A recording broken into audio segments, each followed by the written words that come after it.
Bien, muy buenas noches, estimados colegas. El día de hoy vamos a continuar con el desarrollo de este diplomado, Nuevo Código Procesal Penal y Técnicas de Litigación Oral. Este diplomado viene siendo organizado por el Ilustre Colegio de Abogados de Cañete con una certificación de 300 horas académicas que son válidos para concursos públicos y privados, dado que el diploma que se les va a otorgar al finalizar es de acuerdo a los lineamientos de la Junta Nacional de Justicia. Bien, en esta oportunidad, doctores, el tema que se va a abordar es las medidas de coerción procesal. Quien va a estar a cargo del día de hoy, de este curso, de este tema, es el doctor Alexander López Gómez, quien es docente universitario, también ha sido abogado del MINJUS de Moyobamba, y a la fecha nuestro ponente ya se viene desempeñando como fiscal adjunto provincial titular de la Fiscalía Provincial Penal Corporativa de Moyobamba. Bien, doctores, para que esta sesión también se desarrolle de manera dinámica, activa, pueden encender sus cámaras. Aquellos que desean realizar sus consultas o preguntas pueden realizarlo a través del chat o en su defecto pueden alzar el icono de la mano, se les va a habilitar el audio a cada participante. Recordarles que las preguntas que se deben formular deben ser de acuerdo al tema que nuestro ponente va a desarrollar. Asimismo, se les solicita estricto respeto a nuestro ponente. Está prohibido rayar la pantalla, doctores. Caso contrario, se les va a retirar de la sala Zoom.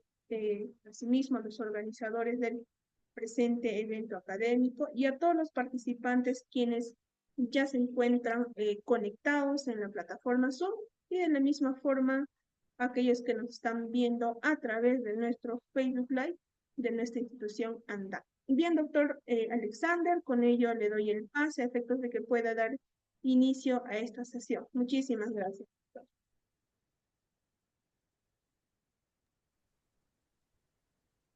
Sí, gracias, señorita Suri. Doctores, tengan ustedes muy buenas noches. Un gusto estar este día con ustedes. Pues vamos a hablar básicamente de las medidas de coerción personal que se me ha encomendado. Espero que sea muy fructífero para ustedes. Me interrumpen si tienen alguna duda a medida que vamos avanzando con total confianza. Levantan la mano, prenden el audio y formulen las preguntas respectivas.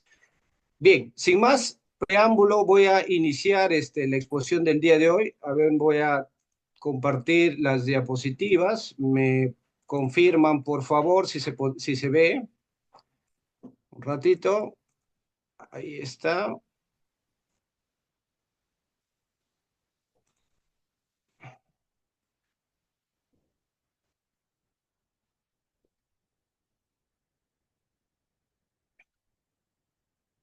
¿Ya? ¿Se puede visualizar, doctores? Buenas noches.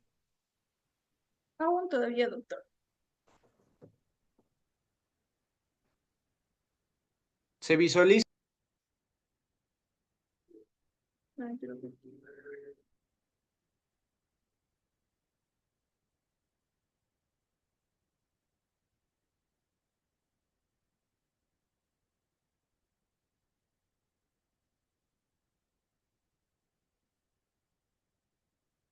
Doctores, ¿se visualizan las diapositivas? Sí, doctor, un momento. A ver, hay un participante que está rayando la pantalla. ¿Puede dejar de compartir, doctor? Lastimosamente lo voy a retirar de la sala. Puede A dejar de ver. compartir, doctor, su pantalla y nuevamente lo comparte. Ya lo he identificado Sí. ya. Ahora sí, puede volver a A ver. compartir. Ya. Ahora sí se puede visualizar. Sí, está cargando, doctor. Sí, correcto. ¿Sí? ¿Se ve? Sí, doctor, solamente hay que ponerlo en pantalla completa y Ya. pantalla. Ahí está bien.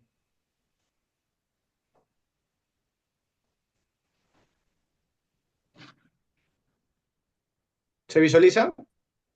Sí, sí, doctor, ahora sí. Ya. Muy bien, doctores. El tema que se me ha encomendado son las medidas de coerción procesal. Bien. Vamos a ver algunos aspectos generales de las medidas de coerción en general, básicamente lo que es procesal penal, doctores, siempre se buscaba básicamente el aseguramiento como finalidad inmediata, pero no necesariamente tenemos el fin de aseguramiento, sino también tenemos fines de conservación de las medidas cautelares, que por ejemplo, para la evidencia, para utilizar o para valorar una prueba material o documental, se le tiene que conservar para llevarla a un proceso penal. El aseguramiento básicamente es para el sujeto que está inmerso en un proceso penal, que más adelante va a ser juzgado. Y también las medidas cautelares tienen fines de prevención para la no reiteración delictiva. En este caso se le podría a una persona, por ejemplo, a un funcionario, se le podría suspender en el ejercicio de sus funciones, o a una persona jurídica también se le podría suspender. Tenemos las consecuencias del artículo 105, ¿no? Entonces los fines son, de las medidas cautelares en general, son tres. En el ámbito procesal penal, doctores, tenemos el carácter rogado que tienen que tener las medidas cautelares. El carácter rogado que en principio y por lo general está a cargo del Ministerio Público, en este caso del fiscal. También tenemos el principio de reserva legal. Este principio de reserva legal nos dice cómo y en qué supuesto se va a dictar una medida cautelar personal. La judicialidad implica que el único a cargo de otorgar esta medida es el juez de investigación preparatoria.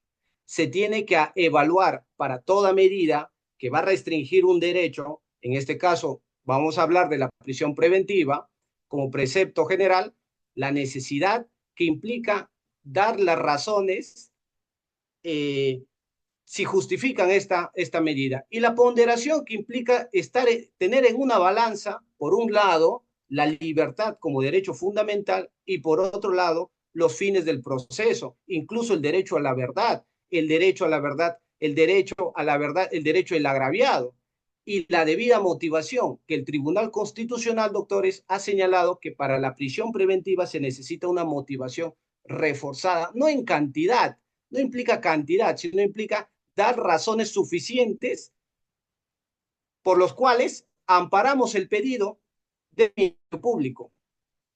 Ahora, los estándares mínimos que están positivizados para toda medida de cautelar, pues es la temporalidad.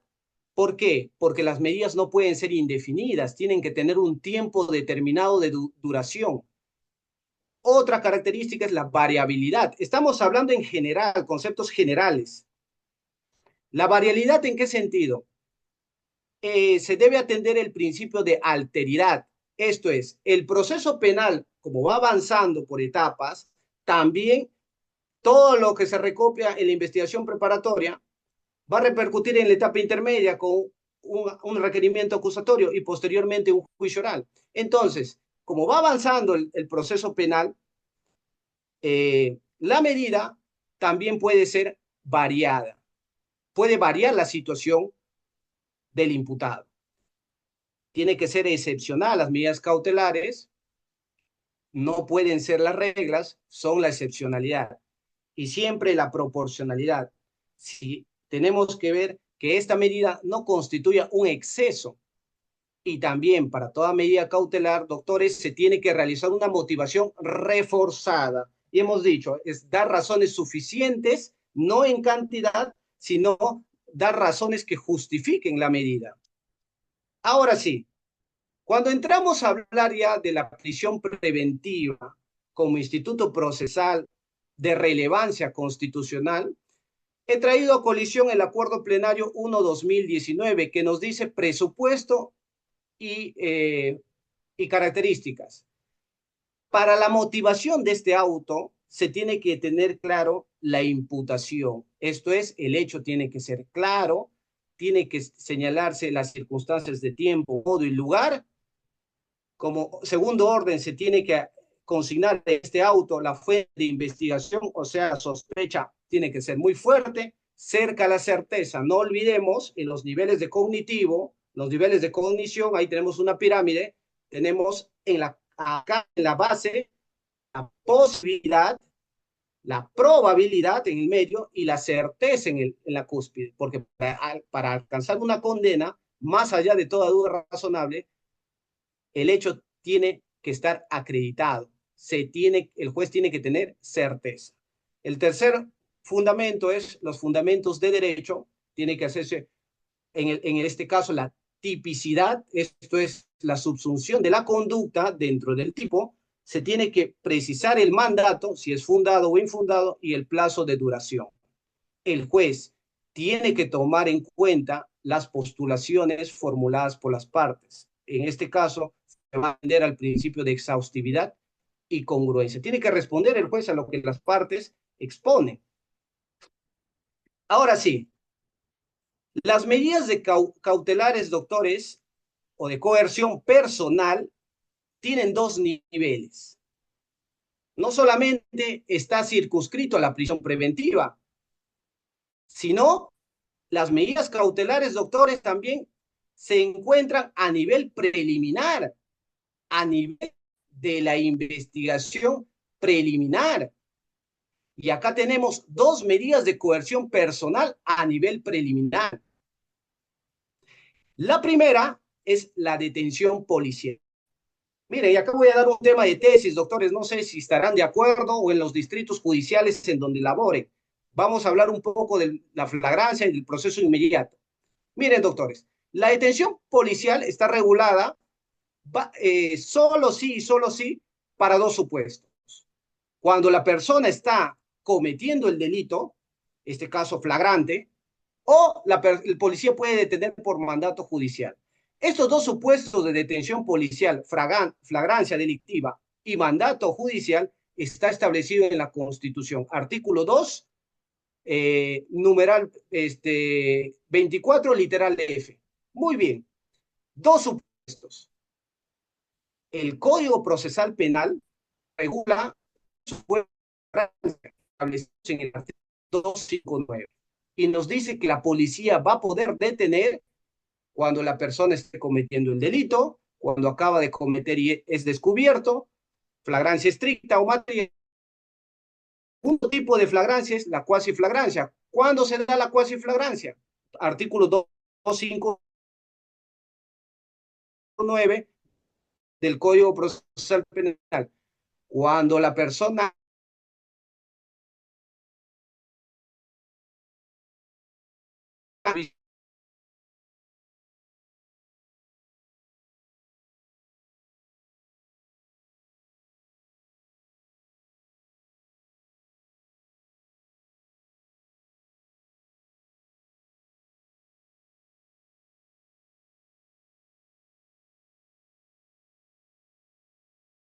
ya, doctores, ¿pueden ver la diapositiva? Disculpen.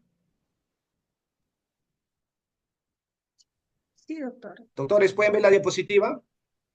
Sí. Seguía señalando los supuestos de detención policial. Hemos dicho que son dos: flagrancia delictiva y mandato judicial, detención policial. La primera medida cautelar a nivel preliminar de coerción personal, estimados doctores. 259, Código Procesal Penal.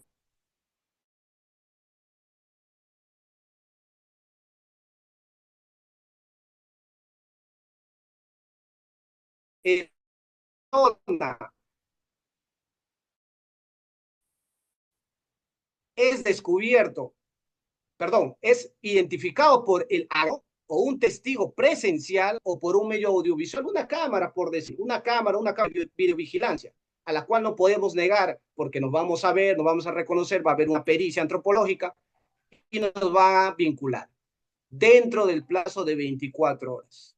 Cuasi flagrancia. Y la flagrancia.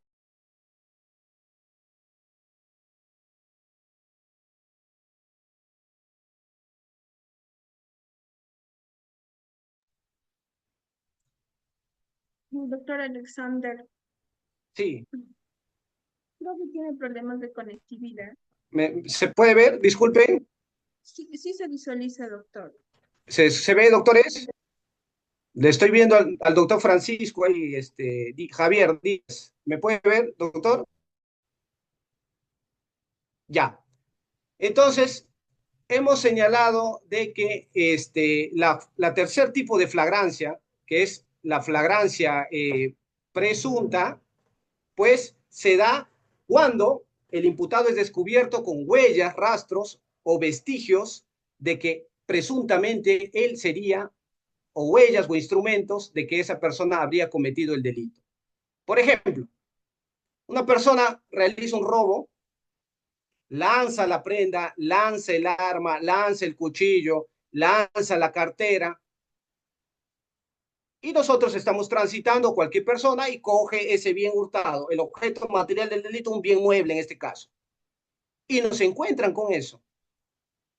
La pregunta es, y en este caso, el proceso inmediato, por ejemplo, doctores, 446 nos dice, se va a incoar proceso inmediato cuando la persona se encuentre detenido en cualquiera de los supuestos de flagrante delito. En cualquiera. Ahí están los tres.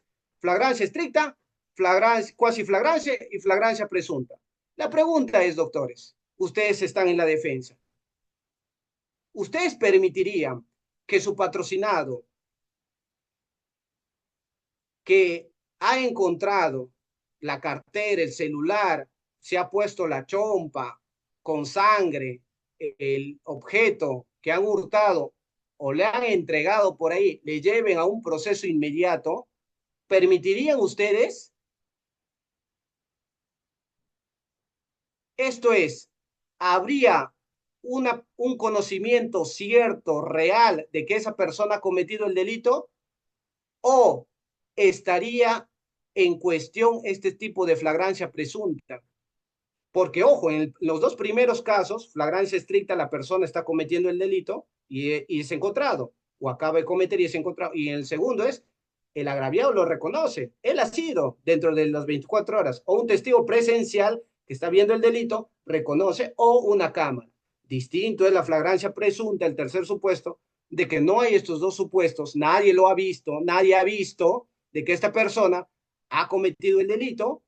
No hay una cámara, no hay una videovigilancia. La pregunta es, doctores, ¿será constitucional la flagrancia presunta? Nosotros permitiríamos que el fiscal lleve a cabo este proceso inmediato porque, ojo, está regulado hasta el día de hoy bajo cualquier supuesto del artículo 259.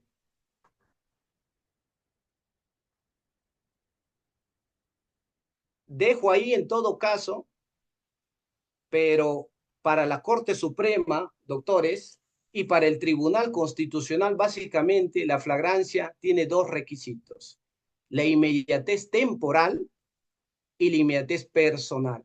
Listo. Haciendo un control de constitucionalidad del artículo 259, nosotros muy bien le podemos decir al fiscal, señor fiscal, muy bien, el 259, el Tribunal Constitucional ha dicho que solamente existe un tipo de flagrancia y que tiene dos elementos: la inmediatez temporal, esto es que el delito se esté cometiendo, y personal, que la persona se encuentre ahí en el lugar de los hechos. Averigüen 38-30-2017 habeas corpus. Y también, miren, el Tribunal Constitucional ha señalado eso. Y la Corte Suprema también en la casación 842-2016 de Sullana ha dicho la flagrancia presunta no podría entrar como supuesto para incoar un proceso inmediato, porque lo que tenemos con la flagrancia presunta es evidencia, indicios, perdón, no evidencia, indicios, indicios, y con indicios no es prueba directa como los otros supuestos de flagrancia. No podemos llevar, doctores, a una persona bajo el supuesto de flagrancia presunta a un proceso inmediato. Por lo tanto, su regulación, su constitucionalidad estaría en discusión. Y eso podría ser un tema de tesis. No sé si ustedes eh, están o van a tocar un tema procesal penal, porque muy bien, pues, la inconstitucionalidad de la flagrancia presunta. Muy bien, y explican todo lo que señalo, lo que dice el TC, lo que dice la Corte Suprema, porque no hay prueba directa. Si no hay, indicios en la flagrancia presunta, doctores. Muy bien, entonces ya tenemos regulado la detención policial como medida cautelar preliminar. Ahí hemos tocado que el primer supuesto es la flagrancia, hemos realizado, hemos desarrollado los tres tipos de flagrancia y lo que el Tribunal Constitucional nos ha señalado sobre la inmediatez personal y temporal. Ahora sí, en el plazo de la detención policial, antes era 24 horas, pero por una ley de reforma constitucional, la ley 30.558, en nuestra constitución se modificó el plazo de detención policial de 24 a 48 horas para delitos comunes y 15 días naturales para los delitos de terrorismo, tráfico ilícito de drogas y crimen organizado. Ojo, en lo penal no hay día inhábil para el tema de la detención. Sábado, todo se cuenta. Y cuando una persona es detenido por un efectivo policial, se le tiene que comunicar las razones de su detención. Y ese es un tema con el Congreso que ha expedido estas normas de que el policía puede calificar, no puede calificar. Eso es un tema muy bonito, debatible, porque en realidad el policía, doctores, sí tiene estudios eh, más que un abogado en criminalística por esta parte operativa, pero también en derecho. Ellos, cuando detienen a la persona, le dicen, usted está detenido por este presunto delito. Primera calificación del que hace el policía ahí. Y cuando le interviene, le hace sus lecturas de derecho. No le detiene por así, ¿no? Le señala el delito, el presunto delito que había podido cometer el efectivo policial. Le tiene que dar cuenta y le tiene que decir, usted tiene derecho a un abogado defensor y se tiene que poner a disposición en el plazo estrictamente necesario.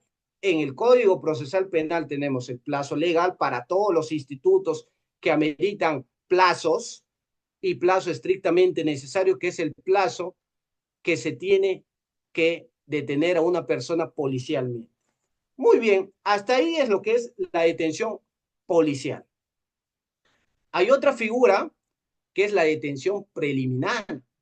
Y miren, doctores, acá ya no hay flagrancia como en la detención policial. En la detención preliminar ya no hay flagrancia. A la persona se le detiene a pedido del Ministerio Público sin audiencia, doctores. Detención preliminar judicial. El fiscal va, le pide al juez con un requerimiento de detención preliminar judicial, el juez emite su auto y dispone de las órdenes de captura. No hay debate, no hay contradictorio. Listo. Ustedes están ahí caminando, detención preliminar judicial. Muy bien.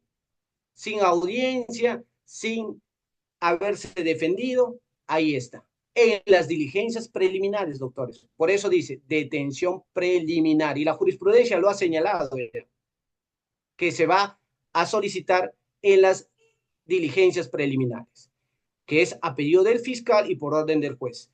Razones plausibles. Miren, tiene que existir razones plausibles. Tiene que haber vinculación del sujeto con el delito. La pronoxis de pena debe ser superior a 4 años y tiene que haber peligro de fuga o que esa persona, supuestos para dictar la detención preliminar. Uno, que la persona haya fugado, no existe flagrancia y el delito sea mayor a 4 años. Dos, la persona ha fugado, ha sido sorprendido en flagrante delito y logra evitar su detención. Y tres, el detenido se fugare de un centro de detención. En el primer supuesto es cuando hay graves y fundados elementos, delito mayor a 4 años. Ese es el primer supuesto de la detención preliminar. El segundo supuesto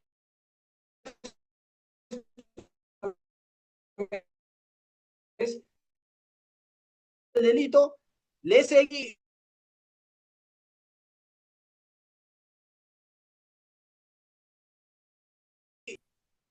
pasado las 24 horas los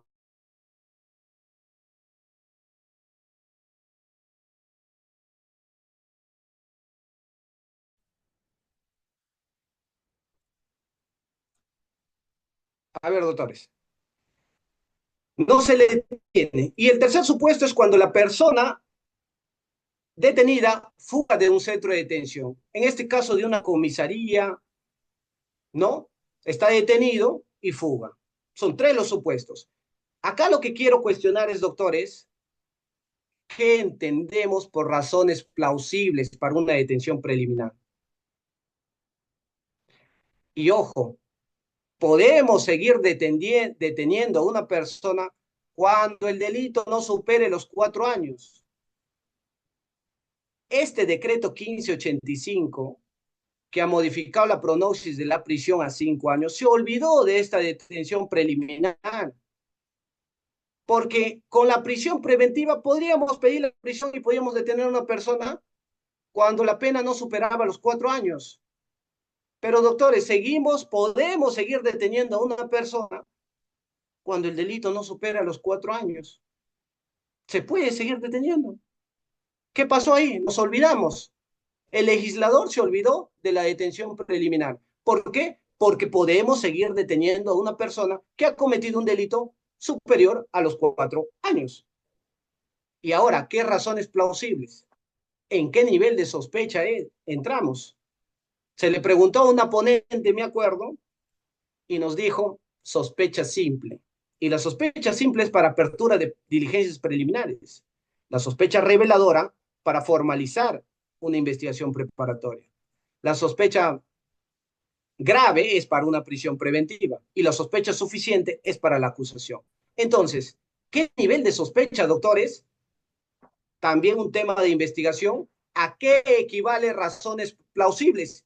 Y al finalizar, o no sé, como bien va la exposición, me pueden hacer esa consulta o pueden aportar. Yo considero que es nivel de sospecha simple, reveladora, grave, ¿no? Suficiente, pero ahí está. Nos olvidamos de la detención preliminar. Podemos detener a una persona que ha cometido un delito mayor a 4 años. Muy bien, muy bien, se puede seguir deteniendo. Y lógicamente tiene que haber en los supuestos, en estos dos supuestos tiene que haber el peligro procesal. Esto es fuga, obstaculización. Adicionalmente a los requisitos A y B tiene que haber peligro de fuga o obstaculización. Tiene que estar la resolución debidamente motivada y el plazo de detención preliminar para delitos comunes, doctores, es 72 horas. O sea, 3 días. 3 días te van a detener preliminarmente. Y si el caso es complejo, amerita una complejidad, puede ser hasta 7 días. Y los demás delitos de tráfico ilícito de drogas, crimen organizado, puede ser hasta 15 días naturales la detención preliminar. A ver, seguimos. ¿Qué de novedoso tenemos acá, doctores? Por esta ley respecto a la detención preliminar judicial, el 10 de octubre de este año, hace una semana, por ahí una semana, 10 días, la ley 32.130 ha señalado cuánto tiempo tiene de vigencia las requisitorias, las órdenes de captura, doctores, 6 meses. Y dice, vencido estos plazos de los 6 meses, cuando una persona tiene orden de captura, por eso, doctores, en la casuística, les comento un caso. Tuve un patrocinado con orden de captura y le detuvieron un personal policial que no era ni siquiera tránsito, era de las Águilas Negras y estaba con orden de internación al penal. Cuando era defensor en ese tiempo, ahora soy fiscal, cuando era defensor. Miren, eran 11 de la noche, yo salía de clases así como ahora, salía de clases de la universidad y me llaman los familiares y me dicen, le han detenido. Y yo pues digo, y policías que no eran los indicados, porque cada unidad tiene su función. Era Águila Negra, no sé, y justo le detienen saliendo de una pollería con su hijita, parece que le estaban siguiendo, y en un semáforo rojo, y ahí le prende, pa. Entonces yo voy y digo, ya habían dado cuenta al fiscal, a la policía judicial, ellos pueden detener por requisitoria, la policía judicial, doctores, Y bueno, en los operativos de carreteras, ustedes saben todo eso, ¿no? Ven ahí si efectivamente hay una persona requisitoriada. Van, nos bajan y listo, nos ponen a disposición. Y lo único que me venía a la mente era si es que la requisitoria no estaba vigente, ya estaba vencida, pasados los 6 meses. Llego, bueno, veo el caso. Eso era mi esperanza, la única esperanza. Porque ya le habían avisado a la policía judicial, ya estaban efectivos de la policía judicial ahí, ya estaba todo. Es más, le habían tomado su declaración. Yo llegué un poco incómodo, molesto, porque ese acto, al ver una declaración que él está diciendo, sí, estoy requistoriado por este delito, dando información, lo han hecho sin fiscal y mucho menos sin la defensa. Entonces, lo que yo hice, y disculpen, fue romper esa declaración y les dije, pues, que están haciendo una labor que no corresponde. No estaba el oficial a cargo de esa unidad en ese momento, estaba un suboficial, pero le habían hecho firmar, es más, al detenido. Le habían hecho firmar, o sea, miren todas esas arbitrariedades que se puede cometer, ¿no? Entonces, esa era la única opción, porque si hubiese estado vencido y por más sentencia que haya, inmediatamente te tienen que soltar porque no está vigente, dice caduca, y peor si no es un efectivo policial, peor que si no es un efectivo policial que está a cargo de la detención. Muy bien, eso es como entre comillas, como caso que les comento. Entonces, miren que lo que ha aumentado esta ley 32.130 y dice que esta vigencia de los 6 meses se va a extender a todos estos delitos graves, terrorismo, espionaje, robo agravado, extorsión, delitos de crimen organizado. Acá, doctores, si su patrocinado tiene con estos delitos, y delitos contra los integrantes del grupo familiar, estas órdenes de captura, pues, cuando tiene una detención preliminar, no van a caducar. Infinito, ahí está. El día que te agarren, listo. No es necesario renovar, porque muchos defensores sí estábamos pendientes en que no renueven, no renueven, no renueven. Eh, Luego tenemos a la prisión preventiva, y en la prisión preventiva, que está regulado en el artículo 268, ya en este caso, estas medidas cautelares ya no son a nivel preliminar, como las dos primeras, sino ya se da intraproceso, una vez que se ha formalizado la investigación preparatoria, doctores. Las anteriores se dan en diligencias preliminares y la prisión preventiva se da una vez que el fiscal ha formalizado la investigación preparatoria. Tenemos presupuestos formales y presupuestos materiales. Los presupuestos formales que están reglados en el Código Procesal Penal son que este requerimiento tiene que ser a solicitud del fiscal. Cuando el juez recibe este requerimiento, tiene el plazo de 48 horas bajo responsabilidad funcional de convocar a una audiencia. En esta audiencia va a ser necesaria, obligatoria, la presencia de la defensa y del fiscal. Y sí o sí se le tiene que notificar válidamente al imputado para que ejerza su derecho de ejercer su libre defensa, o sea, escoger al abogado de su libre elección, si es que gusta, o esta audiencia en todo caso se va a llevar con un defensor penal público. La audiencia de prisión preventiva, doctores, es inaplazable. No se puede aplazar. Dentro de las 5 audiencias que tenemos inaplazables, artículo 85, tenemos a la prisión preventiva.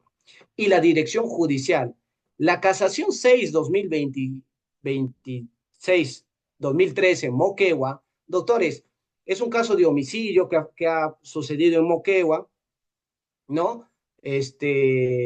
Donde en primera instancia, pues, pone en prisión, en segunda revocan y dan comparecencia y la Suprema declara nulo el auto de prisión y por lo tanto también con efecto al requerimiento del fiscal. Miren, ¿ah? O sea, el fiscal tiene que hacer otro requerimiento porque no estaba motivado. Artículo 122. Los requerimientos del Código Procesal Penal 122 son motivados. Miren, y ahí aumentan 2 presupuestos para la prisión preventiva, aparte de los 3 materiales, que es la proporcionalidad y la duración. Ahora en prisión vamos a discutir 5 presupuestos procesales, 3 procesales y 2 jurisprudenciales. Los 3 que están en el artículo 268 y 2 jurisprudenciales que están ahí en la casación de Moquegua, que es proporcionalidad y duración de la medida. Y el acuerdo plenario 1/2019, que ya con esto la defensa puede cuestionar si el hecho es típico o no. ¿Cómo es posible que antes de este acuerdo plenario el juez te va a decir, o el fiscal te decía, ¿no? Vamos a mandar a una persona por tráfico ilícito de drogas. Pero eso no es, el hecho no es, para la defensa no es típico. Hay atipicidad relativa o en el peor de los casos, ¿no? No podría ser absoluta. Hay atipicidad relativa. El fiscal te decía y el juez te decía, de acuerdo a la casación de Moquegua, te decía, no, para eso está la excepción de improcedencia de acción. Vaya a discutir porque tiene una regulación propia. Ahora no. Ahora con el acuerdo plenario 1/2019 se puede discutir tipicidad en la prisión preventiva, a lo cual lo veo correcto. ¿Cómo es posible que una persona le vamos a mandar preso preventivo, el proceso va a avanzar, van a acusar, al final va a haber una sentencia y le van a absolver porque el hecho no constituye delito o el hecho es atípico? Entonces, no podemos esperar en juicio recién para que le den libertad porque el caso es atípico. Y luego tenemos los presupuestos materiales, los cargos concretos con claridad. La sospecha tiene que ser grave o vehemente. Y acá es lo que hay esta modificación del decreto legislativo 1585, que lo da el Ejecutivo, no es una ley, sino un decreto legislativo del 22 de noviembre del año pasado, donde ya sube el estándar de año de pena. La pena concreta, esto es la pena final, tiene que ser mayor a 5 años, mayor a 5 años. Primer presupuesto, graves y fundados elementos de convicción que vinculen al imputado con el hecho. 268. Segundo, prognosis de pena mayor a los 5 años. La prognosis es la pena que te espera, pero esta pena tiene que ser concreta. La pena final, mayor a 5 años. Si el delito está sancionado con 6 años, por ejemplo, ¿se le podría dar prisión preventiva? Por supuesto que no, porque la persona podría someterse a una terminación anticipada, de repente confesión sincera, o de repente en juicio conclusión, y va a ser muy...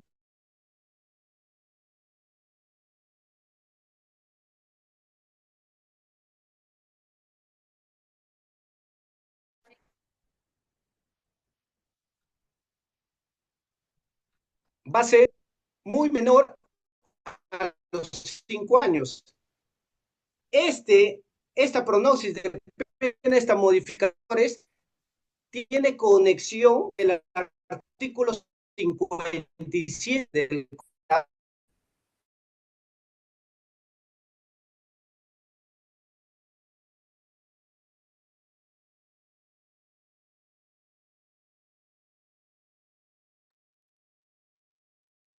la prisión 4, y ahorita ya se cambió a 5 la prisión preventiva en prognosis. Y esto tiene consonancia con el artículo 57, con la pena suspendida. Y luego tenemos el peligro de fuga y de obstaculización, que es el peligro procesal. Para imponer una prisión preventiva se necesita una de ellas, o bien peligro de fuga o de obstrucción. ¿Cuál es el plazo? 9 meses para casos comunes, hasta, no 9 meses, hasta pues 5, 4, 3. En casos complejos, 18 meses, y en criminalidad organizada, hasta 36 meses. Ahora sí, vamos a hablar netamente ya sobre la prisión preventiva. Miren, la prisión preventiva como institución es una institución, ustedes no me dejarán mentir, muy controvertida. muy debatida, muy abordada, criticada también, y eso es válido en el ámbito académico, es válido, muy válido. Entonces, desde el ámbito de la fiscalía, pues vamos a ver si es que esta medida efectivamente es legal, constitucional, a nivel de convencionalidad. Entonces, a nivel de convencionalidad, vamos a ver la legitimidad convencional. ¿Qué nos dice la Corte Interamericana de Derechos Humanos respecto de la prisión preventiva? Este es un caso de México, son Pachete Tiles y otro versus México, donde en la República Mexicana, doctores, se imponía la prisión preventiva para ciertos delitos de manera oficiosa, para ciertos delitos. O sea, no era requerimiento del Ministerio Público, sino el juez de oficio ponía para determinados delitos. ¿Y qué nos dice? Miren, los estados tienen la obligación de garantizar la seguridad y mantener el orden interno dentro de su territorio y en la medida deben emplear los medios necesarios para enfrentar la delincuencia y criminalidad organizada, incluyendo las medidas que impliquen restricciones o privaciones a la libertad. Ahí está, incluyendo medidas que impliquen restricciones o incluso privaciones a la libertad. Entonces, nuestra Corte Interamericana de Derechos Humanos, en esta sentencia, en este caso, nos señala de que la prisión preventiva para los estados es legítima, es válida, se tiene que utilizar. ¿Para qué? Para enfrentar la delincuencia y la criminalidad organizada. Bajamos a nuestro Perú, a nuestro país querido, ¿y qué nos dice el Tribunal Constitucional en esta sentencia, también en estos casos de Clemente Jaime Yoshiyama Tanaka, en el fundamento 91 de este expediente, habeas corpus 3248, nos dice, la necesidad que a la par se busque garantizar los fines del proceso penal y evitar la impunidad de los hechos incluidos en la investigación, más aún si se trata de presuntos delitos de gravedad e impacto social. Miren, acá el Tribunal Constitucional, nuestro Tribunal Constitucional en esta sentencia nos dice que tenemos la necesidad de garantizar los fines del proceso y evitar la impunidad.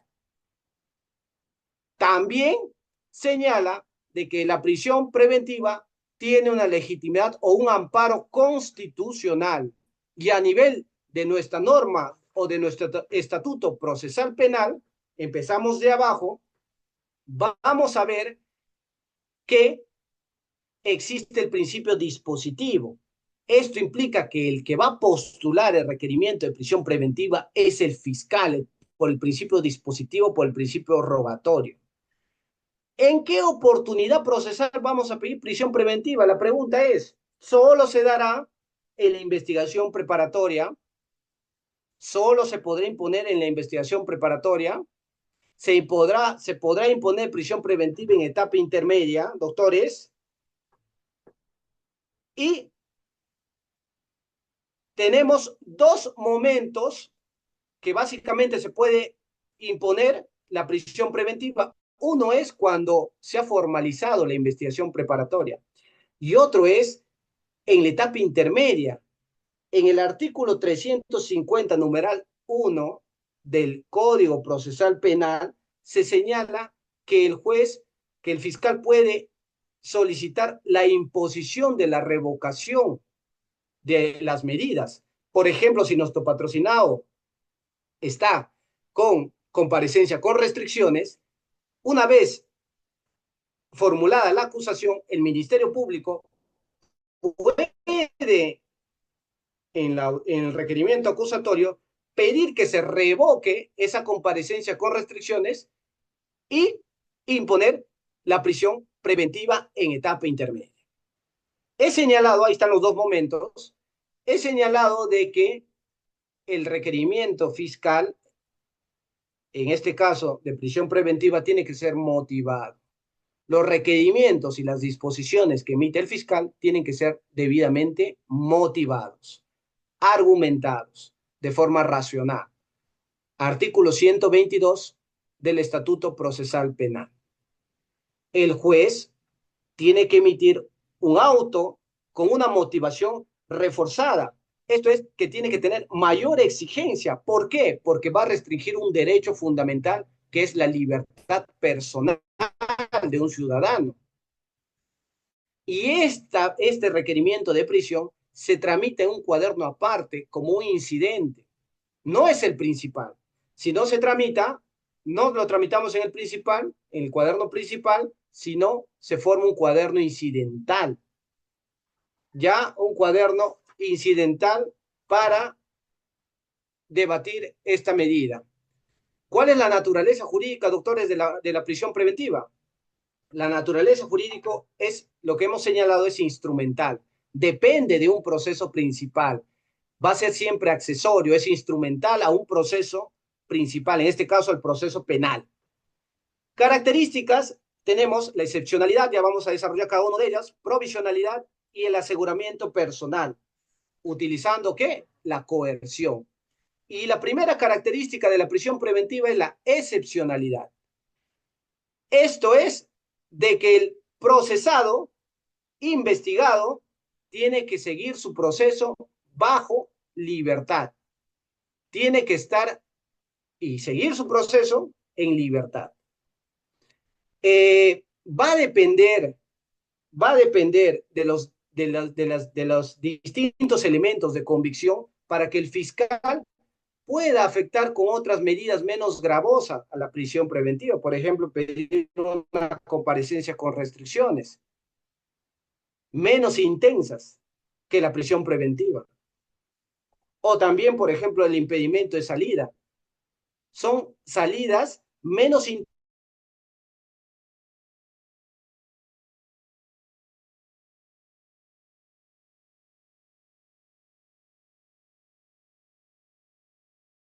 de una forma razonada y proporcional, justificada, porque de juego no solamente está la libertad, con ello se afecta, si es que se da una prisión preventiva que no está razonada, que no está justificada, que no es proporcional, ¿qué se estaría afectando, doctor? Es el principio constitucional de presunción a la inocencia.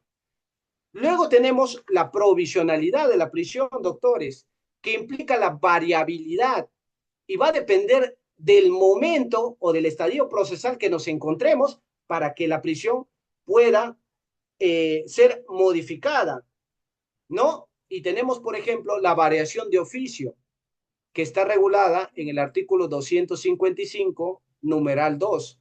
Doctores, este precepto está desde que se ha expedido el Código Procesal Penal, decreto legislativo 957 del 2004. El Tribunal Constitucional, con esa sentencia de Clemente Jaime Yoshinaga Tanaka, ha señalado de que las medidas tienen que ser revisadas, ya vamos a ver, y tiene que ser variable y tiene que ser revisada cada 6 meses. Pero la variación siempre ha estado ahí. Siempre se ha podido variar, no solamente la prisión preventiva, cualquier medida cautelar, en este caso, la variación de oficio sí está ya regulada, sí estaba regulada antes de esta sentencia del Tribunal Constitucional, ¿no? Por eso ya es que los jueces, ahí voy a poner una sentencia de la Corte Nacional Especializada donde hay una variación de oficio de la prisión, ¿no? Otra forma de variar la prisión preventiva o de cambiar el statu quo de la persona es la cesación de la prisión preventiva, ¿no? Que está regulado en el artículo 283, que esta cesación tiene que ser a pedido de la defensa y cuando existan nuevos elementos de convicción que varíen los motivos por los cuales se ha impuesto la prisión preventiva. Estos nuevos elementos de convicción puede atacar al primer presupuesto, que es graves y fundados elementos de convicción, puede atacar a la pronoxis, puede atacar al peligro procesal, de repente, no sé, tiene ya estudios, trabajos, hay un nuevo testigo que ataca a los graves y fundados elementos de convicción, de repente se ha sacado, cambia la ley, si se somete a la terminación, de repente se le reduce menos, infinidad de cosas, pero tiene que atacar a cualquiera de los presupuestos de la prisión preventiva estos nuevos elementos de convicción. Y luego hemos dicho que tenemos la variación de las medidas que se da en la acusación en etapa intermedia, ¿no? En donde se puede pedir la comparecencia, variación de la comparecencia con restricciones por prisión preventiva. Esa es está regulado en este artículo 349, numeral 4, pero los fiscales no utilizan. No olviden que la intensidad del peligro de fuga, mientras más sea cercana al juicio oral, mayor podría ser el riesgo de fuga que tenga la persona. Ya avanzó la investigación y hay una acusación, hay una pena elevada, grave, los hechos son graves, no tengo, hay peligro de fuga o de obstaculización, el fiscal podría variar esa comparecencia si es que en un primer momento se me otorgó por la prisión preventiva. Por eso es que es provisional. Y acá hay una sentencia, en la misma del Tribunal Constitucional, donde nos dice, en aplicación del control de convencionalidad, los jueces de la investigación preparatoria deben realizar la revisión periódica de oficio. Miren, en el 2019 recién, pero nosotros ya teníamos acá la variación de oficio regulada en nuestro Código Procesal Penal 255, numeral 2, pero no estaba como tal para la prisión, sino dentro de los preceptos generales, pero sí lo teníamos, la variación de oficio, con ese nomen iuris, pero acá, respecto de la prisión, sí nos dice, deberán realizar la revisión periódica de oficio de la vigencia de los presupuestos que sustentaron en su momento el dictado de una medida de prisión preventiva en contra del imputado. Asimismo, se establece que dicha revisión se realizará cada 6 meses luego de haberse dictado la medida. Por ejemplo, en este caso es de oficio. Si tenemos una prisión preventiva con 9 meses, mínimo se tendría que revisar a los 6 meses una vez. Si en un caso complejo tenemos 18 meses, mínimamente la revisión de oficio se tiene que dar 2 veces. 6 más 6, 12. Estamos dentro de los 18. Y si es crimen organizado, mínimamente, pues no sé si serán 3 o 4 revisiones de oficio para una persona que está con prisión preventiva en un caso de crimen organizado. Y tiene que ser de oficio.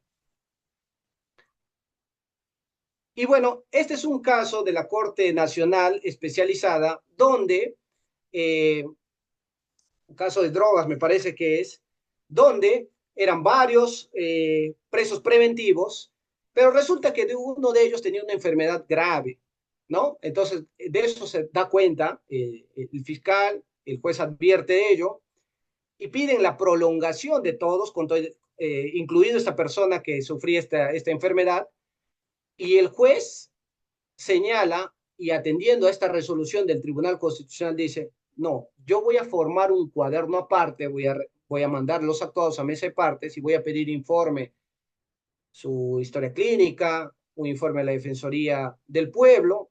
En realidad eso es cuestionable el actuar del juez porque hace actos de investigación, lo cual no debería hacerlo, ¿no? Pero en este caso puntual sí pidió toda esa información. ¿Para qué? Para que él mismo de oficio vea, analice y resuelva de oficio el caso de este preso preventivo que tenía esta enfermedad grave. Y ya tiene amparo legal en el Código Procesal Penal y tiene amparo constitucional este juez, o sea, está protegido. Entonces, y hay una enfermedad grave que se tiene que evaluar para ver la revisión de oficio y le pueda de repente dar libertad con las reglas de conducta pertinentes. ¿Cuáles son los fines del proceso, doctores? Y eso va muchos a los exámenes que postulan para asistentes administrativos, secretarios, especialistas, asistentes en función fiscal. Básicamente son 3. Asegurar al imputado al proceso, o sea, la presencia del imputado dentro del proceso, primer fin de aseguramiento procesal. El segundo es el aseguramiento de la investigación y del juicio. O sea, que la investigación no se perjudique, no se perturbe y el juicio se realice también con la presencia del imputado. Y el tercer fin de aseguramiento procesal es que la pena se ejecute. No podemos hablar de un debido proceso cuando las sentencias no se efectivizan, no se cumplen en sus propios términos. Por lo tanto, tenemos 3 fines: el aseguramiento del imputado del proceso, el aseguramiento de la investigación y del juicio y el aseguramiento de la ejecución de la pena. Siempre va a haber una relación conflictiva, doctores, entre la garantía individual del ciudadano, o sea, su libertad, versus la eficacia de la lucha contra la delincuencia. Eso es lo que llamamos un tema de ponderación. Ahora sí, los presupuestos procesales que hemos señalado en el artículo 268 son fundados y graves elementos de convicción. No solamente tienen que ser fundados y graves, sino tienen que vincular al sujeto con el delito. Vinculación. Pronoxis de pena, mayor a 5 años, peligro procesal en las dos vertientes, fuga o obstaculización, y hay dos presupuestos jurisprudenciales que es la proporcionalidad y la duración. Doctores, el primer presupuesto que tiene que ver con los graves y fundados elementos de convicción para estimar razonablemente la comisión de un delito que vincule al imputado como autor o partícipe es lo que conocemos con este término latín fomus delicti comissi o intervención indiciaria. Tiene que haber este presupuesto. Yo tuve un caso donde un interno le dice a su papá que le lleve madera porque él estaba en el taller de carpintería y que esta madera va a recoger en la casa de su enamorada. El papá se dedicaba al mototaxi. El papá va un día antes a comprar laca y todo, clavos, algunas cosas que necesitaba su hijo. Doctores, al día siguiente en la mañana va a recoger la madera, porque ahí nomás dejaban la madera un camión, entre comillas, y él recogía y lleva y lo traslada al penal. Al momento de ingresar la madera, los agentes del INPE abren la madera y se encuentran ahí con marihuana, pasta básica, en cantidades grandes, ¿no? Prensada en la madera, prensada en la madera. En la investigación, nosotros, el hijo, pedimos la declaración, dice que su papá no sabía de la madera, la señora tampoco dice, la pareja, y describe a quienes han llevado la madera. Mi patrocinado simplemente ha recogido y ha trasladado la madera. En prisión preventiva, yo señalo que sí, muy bien, señor juez, existen graves y fundados elementos de convicción cuando era defensor. Ahí está la droga, ahí está el pesaje. Nadie puede cuestionar ello. Ahí está, sí, ahí están los videos, ahí está el pesaje, ha venido el resultado, la prueba de campo, positivo todo. Pero no lo vincula, señor juez. No lo vincula como autor. ¿Por qué? Por estos motivos. Dice que no sabía, le ha pedido disculpas, perdón. Al momento de declarar, él dice que recibió la llamada y se fue al día siguiente a recoger y lo llevó. Y la que debía estar también y el Ministerio Público debió solicitar en ese tiempo prisión era para la pareja. Y no lo había solicitado, y eso yo lo dije. Acá debería estar sentado la pareja, esta señora, que no ha descrito, no ha colaborado, quienes han ido a dejar estos listones de madera. Ella debería estar ahí en prisión. A mi patrocinado invoqué el principio de imputación objetiva, que era el tema. ¿Qué criterio de imputación objetiva creen, doctores?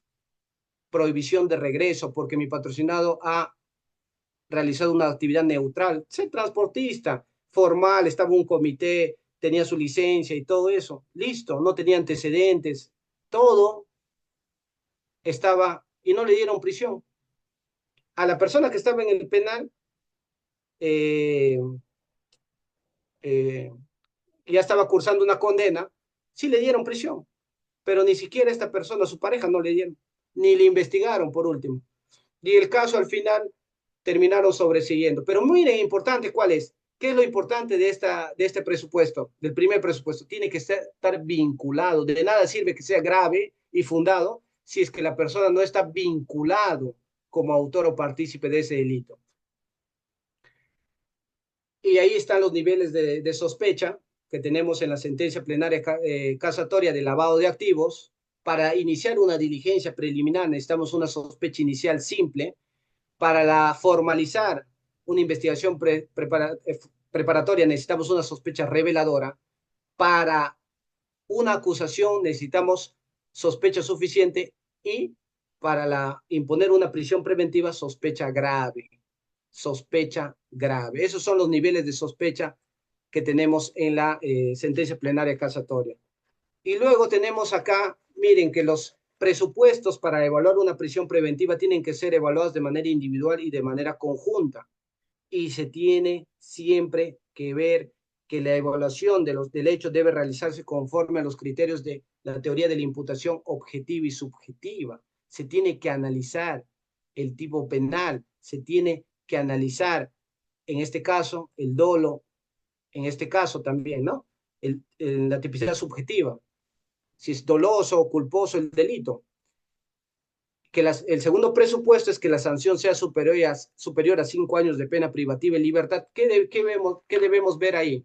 La pena mayor a 5 años y la pronoxis se debe individualizar. Nosotros tenemos, doctores, acá la determinación legal de la pena. ¿Quién hace la determinación legal? El legislador. ¿Dónde se está regulado? A partir del artículo 45, 45A, 46, 46AB del Código Penal. Ahí vamos a ver la pena abstracta. ¿Cuál es la pena abstracta? El mínimo y el máximo. Y eso, a través del sistema de tercios, vamos a dividir en tres y siempre vamos a tener tres espacios punitivos. Y luego tenemos la determinación judicial de la pena. Entonces, y con este acuerdo plenario tenemos dos sistemas operativos, el sistema de tercios y el sistema escalonado. El sistema de tercios se da para cualquier delito, y el que no tenga agravantes específicas, y el sistema escalonado se da para aquellos delitos que tienen agravantes específicas de agravación. Por ejemplo, un homicidio calificado, ahí están sus agravantes, alevosía y todo eso. Ahí se da el sistema escalonado. Acuerdo plenario 1/2023. Y acá nos dice la Corte Suprema de Recurso de Nulidad que la determinación no debe ser entendida como una mera transcripción, ¿no? Sino que se tiene que hacer ¿por qué pido esta pena? Por pedir, se tiene que realizar en base a lo que la ley, en este caso el acuerdo plenario, criterios dogmáticos te señala. Y ahí está, por ejemplo, no sé, un modelo más o menos. Miren, tenemos el 45A numeral 1 regula la pena mínima y la pena máxima. Ahí está, eso es el paso punitivo mínimo y máximo. Acá está, es la pena abstracta. Si, por ejemplo, estamos en un homicidio simple, que es de 6 a 20, la pena abstracta es ¿cuánto? 14 años. Ahí se mueve, ¿no? Es 14 años. La pena es dentro de los 6 a 14, eso es. Y la pena concreta es la pena final, la pena última. Y luego tenemos las circunstancias atenuantes, no tener antecedentes y las circunstancias agravantes, pero estos son genéricas, genéricas. Hay causales de disminución de punibilidad, por ejemplo, la tentativa. Con el acuerdo plenario 1/2023 se puede bajar cuando es tentativa a la mitad de la pena.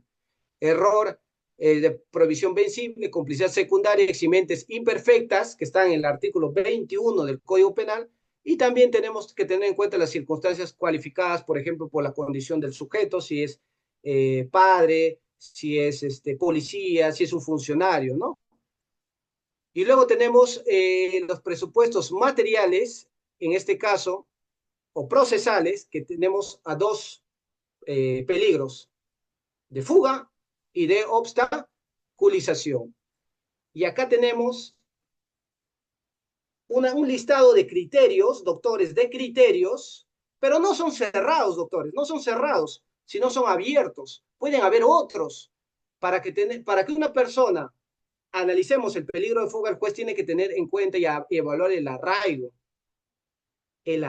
gravedad de la pena, el daño causado y la actitud voluntaria para reparar, el comportamiento procesal, la pertinencia a una organización criminal. Miren, el arraigo, este año la Corte Suprema, en un caso, y lo voy a proyectar ahorita porque es de suma importancia, doctores, en marzo me parece, ha deshecho esta palabrita arraigo de calidad. El arraigo de calidad, que es familiar, laboral y de trabajo, domiciliario, laboral y familiar, básicamente estas tres vertientes va el arraigo. Desde la circular del 2011, la Corte Suprema nos dijo que la persona tiene que tener arraigo de calidad. ¿Qué se entiende por eso? En el tema domiciliario, por ejemplo, que tengo una cama de 3 plazas, televisor, una cómoda, arraigo domiciliario, eso es, que tenga un lugar donde vive, bien implementado. Esa palabra calidad.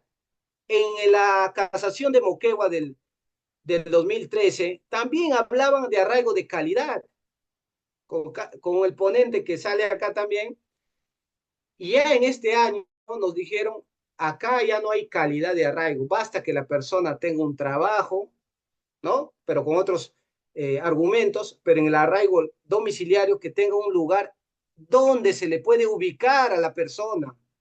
Ahí va a tener arraigo. Sí tiene esa persona, hasta un indigente puede tener arraigo siempre y cuando se le pueda identificar, se le pueda ubicar. Y miren, doctores, un segundito. A ver,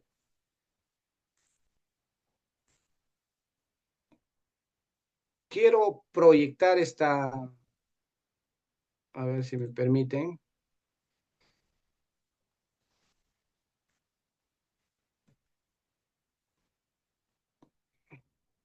Un segundo, doctores. Y tomen nota, porque es de la Corte Suprema, es de un caso, ¿dónde está? Acá está. Es un caso de cohecho activo específico, pasivo específico, me parece, de una fiscal que le dan prisión preventiva. A ver, un segundito. Ahí está. Miren, doctores, miren esta apelación. Ustedes saben cómo son funcionarios.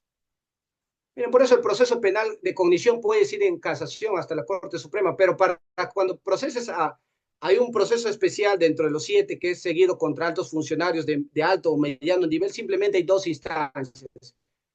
Primera instancia y en segunda instancia va a la Corte Suprema en apelación. Miren, la prisión preventiva. Nosotros vamos al fundamento 2.29. ¿Pueden visualizar la apelación, doctores? Por favor. ¿Se visualiza?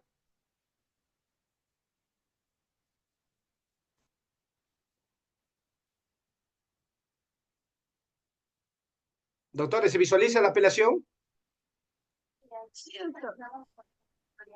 Miren, dice, en ese orden de ideas y en cuanto tiene que ver con el peligrosismo procesal, se sostuvo que el arraigo domiciliario es de mala calidad. Lo mismo dice del arraigo laboral. En primer término, no se concluye objetivamente por qué esa calificación cualitativa le da una calidad. Y en segundo lugar, la norma requiere arraigo domiciliario y laboral, pero no distingue cualitativamente dichas condiciones. Por tanto, se tiene o no los arraigos mencionados, sí o no, ya está. Y no cabe hacer distinciones subjetivas sobre arraigo. O sea, no podemos decir esa persona porque no tiene recursos o porque vive en un cuarto alquilado o prestado, tiene un pésimo, un mal, un regular, un bueno, un excelente arraigo, ¿no? Nuestra norma procesal nos dice, ¿tiene o no tiene arraigo domiciliario, laboral y familiar? Entonces, esta persona, como era fiscal, le dan prisión preventiva en primera instancia. Y la Corte Suprema declara fundada su apelación y revoca y le dan comparecencia con restricciones. Miren, doctores, y acá está toda la carnecita. Si ustedes ya se ponen a leer en profundidad el caso, se van a dar cuenta. Básicamente tiene que ver con el arraigo. Listo. El peligro procesal. Ahí está.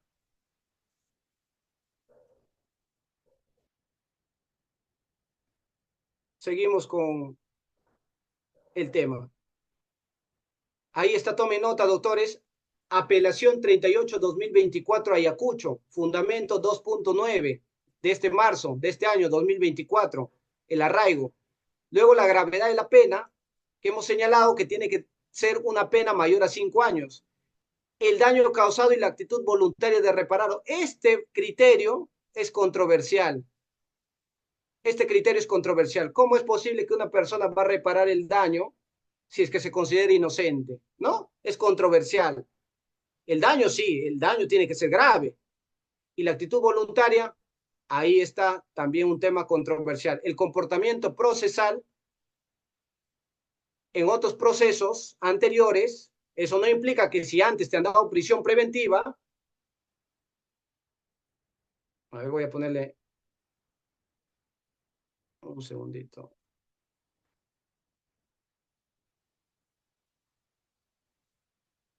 A ver, ¿están viendo las diapositivas, doctores?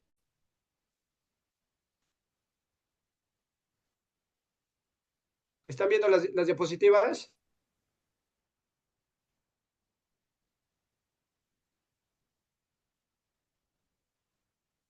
Si la persona ha sido, se le ha impuesto prisión preventiva anteriormente, no implica que se le imponga nuevamente por este hecho.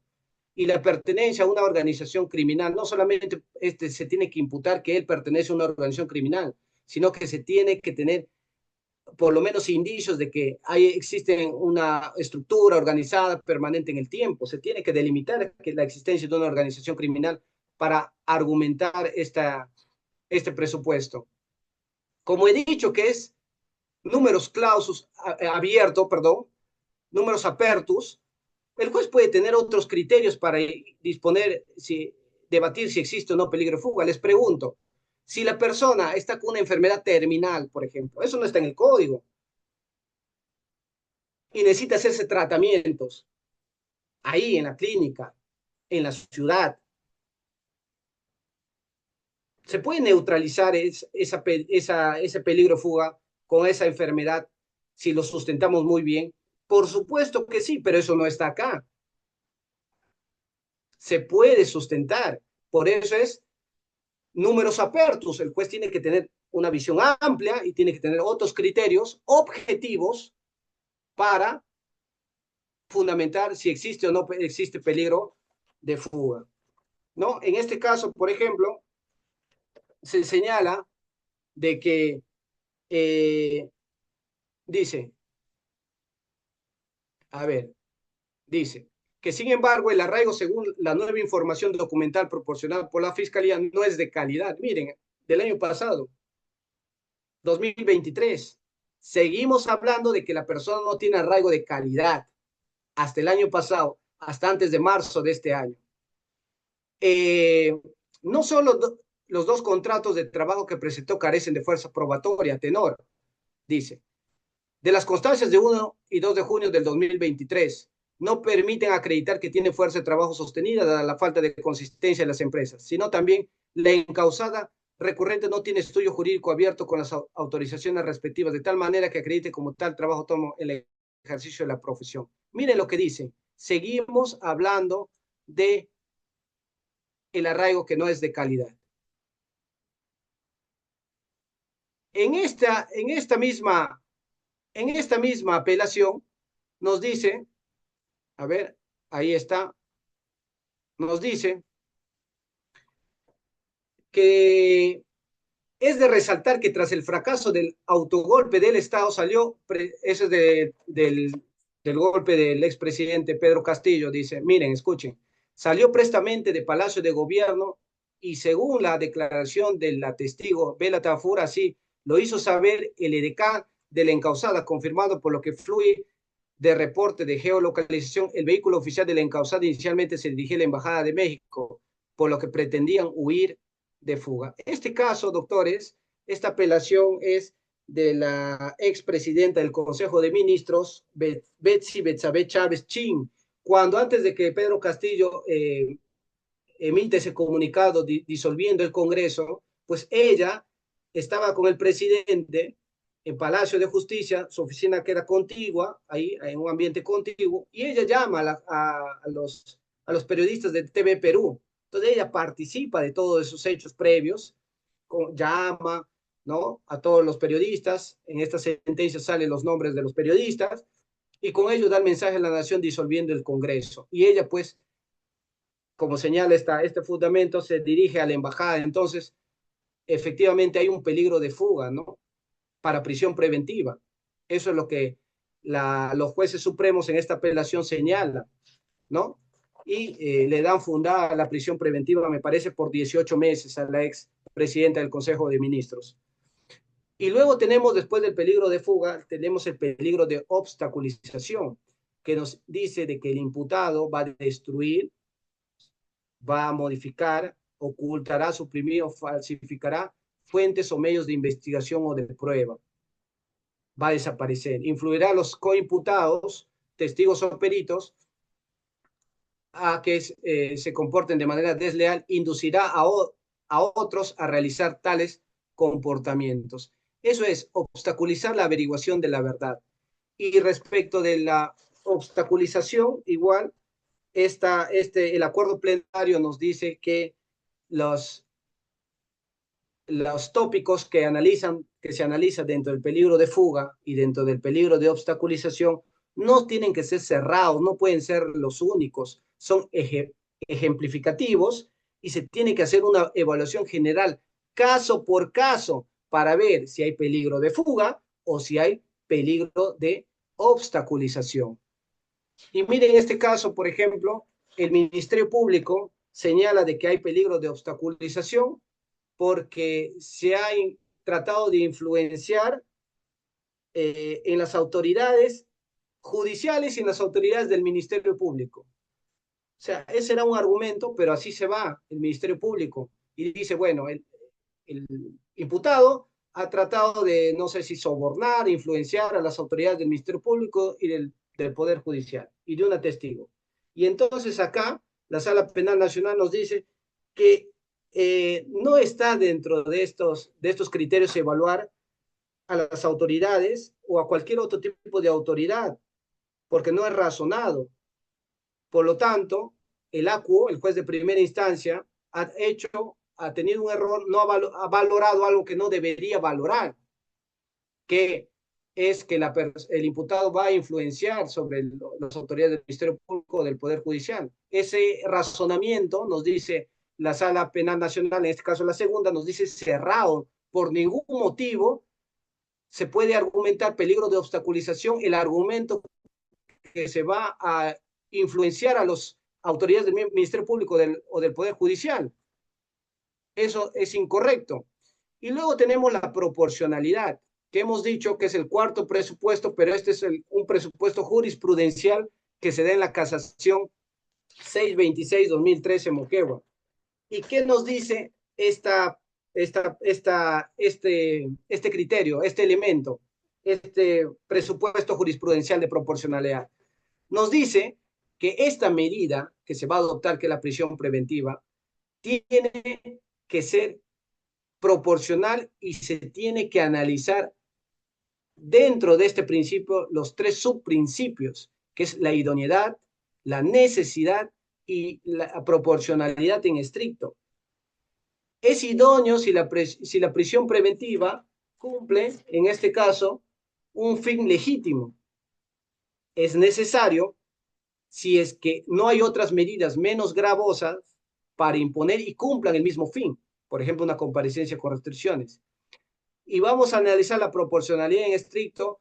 Cuando ponemos en una balanza, por un lado, el derecho a la libertad, no olvidemos que el preso preventivo, el único derecho que se le restringe es la libertad, porque todo preso preventivo tiene derecho a la educación, tiene derecho al trabajo, tiene el derecho a la salud, doctores. Solamente se le priva de su libertad. Y por otro lado, en la balanza tenemos al derecho a la verdad, el derecho del agraviado. Entonces, el derecho, si es un delito de seguridad pública y tranquilidad pública, si se afecta un bien jurídico colectivo, ¿no? Y que se tiene que dar con una motivación suficiente acorde a las condiciones señaladas. Entonces, para que se analice proporcionalidad, se tiene que analizar los tres subprincipios. Y ahí está. Miren, la medida elegida como medio, o sea, la prisión preventiva es el medio para alcanzar el fin. ¿Qué buscamos con la prisión? La presencia del imputado. 2, que se lleve la investigación y el juicio. Y 3, la efectividad de la sanción. Necesidad. Vamos a ver si hay otra medida alternativa a la prisión, menos gravosa, pero que cumple el mismo fin. Y la proporcionalidad es el peso, en este caso, libertad versus las finalidades del proceso que se ponen en la balanza. Y luego, acá hay una apelación que nos señala sobre la proporcionalidad que tiene que garantizar los fines del proceso. y tiene que ser necesaria para el aseguramiento con sus subprincipios de idoneidad, necesidad y proporcionalidad en estricto. Y la duración de la prisión, doctores. En el Código Procesal Penal tenemos la duración, tenemos establecido el plazo legal. El plazo legal para un caso común es hasta, no olvidemos eso, 9 meses. En casos complejos es hasta 18 meses. En crimen organizado es hasta 36 meses. Nos pueden dar 7 en un caso común, nos pueden dar 10, 12 en un caso complejo, nos pueden dar 20 en un caso de crimen. Ahí está lo que necesitamos, es un habeas corpus que desarrolla el plazo estrictamente necesario, las circunstancias de cada caso concreto. ¿Qué tenemos que tener en cuenta? Cuando vamos a debatir en prisión preventiva el plazo como último presupuesto jurisprudencial, vamos a delimitar la formalización, vamos a analizar la formalización y vamos a dar lectura. A ver, en la formalización el fiscal ha dispuesto 3 actos de investigación, 4 actos. ¿Será necesario los 9 meses o los 18 meses si es complejo? Pues no. Por eso es que vamos a analizar todos los actos de investigación consignados en la formalización de la investigación preparatoria, que formalmente con ello delimita la imputación penal. Eso es el plazo estrictamente necesario, el plazo necesario para que dichos actos se realicen, no el plazo legal, que son los plazos máximos. La duración del plazo, el plazo postulado por el fiscal, tiene que ser justificado. Luego tenemos, doctores, otro instituto procesal que es la prolongación de la prisión preventiva. Se puede prolongar hasta 9 meses, hasta también, en un caso complejo, 9 más 9. En un caso común, perdón, en un caso complejo, 18 más 18 hasta 18, y en los casos de crimen organizado, 36 más 36. ¿Cuáles son los presupuestos? Que la prolongación se tiene que solicitar antes de que vence el plazo de prisión. Tiene que existir circunstancias que importen una especial dificultad o prolongación de la investigación o del proceso. Eso implica, doctores, que tiene que ser una nueva circunstancia, imprevista, extraordinaria, imprevisible, que no ha sido debatida al momento de la prisión preventiva. Por ejemplo, el COVID-19. Doctores, yo veo muchos requerimientos donde el fiscal solicita, bueno, prolongación porque falta la etapa intermedia, la etapa de juzgamiento, se realizó estos actos de investigación. Y eso está mal, porque la prisión preventiva se ha dado el plazo hasta que se ha tenido en cuenta todas esas etapas y se ha dado ese plazo hasta que se pueda condenar a la persona. Ese plazo de prisión sirve para que el acusado sea condenado, pero para la prolongación hemos señalado que tiene que ser una circunstancia imprevisible, extraordinaria, no debatida en la prisión preventiva. Y siempre se tiene que mantener el peligro procesal o fuga o obstaculización, se tiene que mantener ese peligro procesal.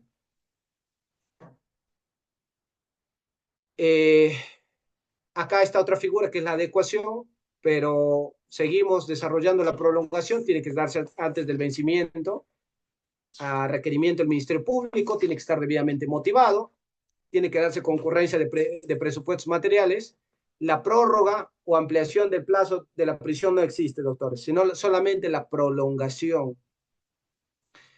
Se da la prolongación, por ejemplo, en un caso común, 9 meses, se prolonga un caso común, estoy señalando 9 meses más, ahí está, prolongación, hasta 9 meses. Pero ¿qué pasa si se da la prisión 9 meses y se da luego 5 meses de prolongación? Ahí nosotros podemos pedir la adecuación. Y la adecuación no es más que la solicitud del plazo faltante de la prolongación. En el ejemplo que he puesto, si me dan 9, prisión, me dan 4 en prolongación. ¿Cuál es el faltante del plazo de prolongación? Son 5 meses. O sea, me pueden adecuar hasta los 5 meses. Eso es la adecuación. Nos dan el plazo faltante de la prolongación. Entonces, la adecuación lo tengo que pedir dentro del plazo prolongado hasta el límite, en este caso 9, en nuestro ejemplo, es excepcional, igual tiene que darse una circunstancia no prevista al momento de haberse prolongado la prisión. Esa es la adecuación. Nos otorga, básicamente es la prolongación de la prolongación. Eso es básicamente en otras palabras, pero es el plazo faltante del plazo máximo de la prolongación. Y luego tenemos al cese de la prisión preventiva, y bueno, el cese de la prisión preventiva ya hemos dicho que lo solicita la defensa y se da cuando se dan nuevos elementos de convicción que van a atacar a los presupuestos, a los 3 presupuestos de la prisión y van a desvanecer ello. Con la expedición del decreto legislativo 1585, miren, doctores, nos dan ya esta nueva figura del 22 de noviembre de 2023, la revisión de oficio. ¿Y qué implica la revisión de oficio, doctores? ¿Qué implica? Primero regula el artículo 283, la cesación de la prisión preventiva. Lo puede hacer varias veces cuando crea conveniente, pero siempre con nuevos elementos de convicción.